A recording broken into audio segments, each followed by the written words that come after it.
जय श्री राधे प्रिय मित्रों। श्री गुरु कृपा ज्योतिष में आपका स्वागत है। ज्योतिर्विद श्री गोपाल शास्त्री।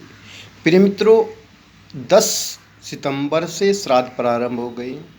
श्राद्ध के अंदर हमें क्या क्या नहीं करना चाहिए और क्या क्या करना चाहिए, ये एक बहुत ही लंबा विषय है और प्राचीन काल से ही सनातन धर्म में ये अनेक नियम श्राद्ध पक्ष में प्रारंभ हो जाते हैं।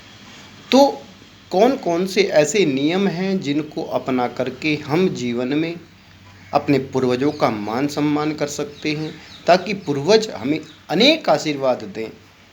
तो चलिए, सबसे पहले तो 2 चीज़ों का सेवन हमें नहीं करना चाहिए। तामसी भोजन श्राद्ध पक्ष में बिल्कुल ना करें। दूसरी बात होती है कि श्राद्ध पक्ष के अंदर हम लोगों को कभी भी लाल दाल, मसूर की दाल, बैंगन, लौकी, तोरी और ज़मीन में के नीचे पैदा होने वाले कंद फल या कंद सब्जियां कभी ग्रहण नहीं करनी चाहिए। ना ही अगर हमारे घर में ब्राह्मण भोजन करने के लिए आए, उनको उसका भान कराना चाहिए। ब्राह्मण को हम शुद्ध शाकाहारी भोजन ही कराएं।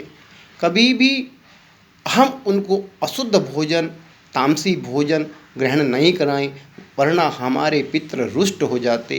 इसलिए श्राद्ध पक्ष में जितना भी हो सके अपने आप को हमें सात्विक रखना चाहिए और सात्विक भाव से ही हमें अपने पूर्वजों का श्राद्ध मनाना चाहिए, जिससे हमारे पूर्वज हमें अनेक आशीर्वाद दें और उन आशीर्वादों को प्राप्त करके हम अपने जीवन में अनेक प्रकार की उन्नति करेंगे, ये ऐसा शास्त्रों का मानना है।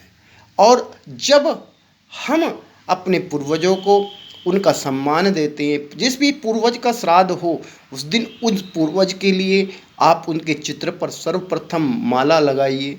माला लगाने के पश्चात उनके निमित्त जैसा भोजन वो करते हों ऐसा सात्विक भोजन बना करके सर्वप्रथम कौवे को खिलाइए, गाय को खिलाइए, कुत्ते को खिलाइए।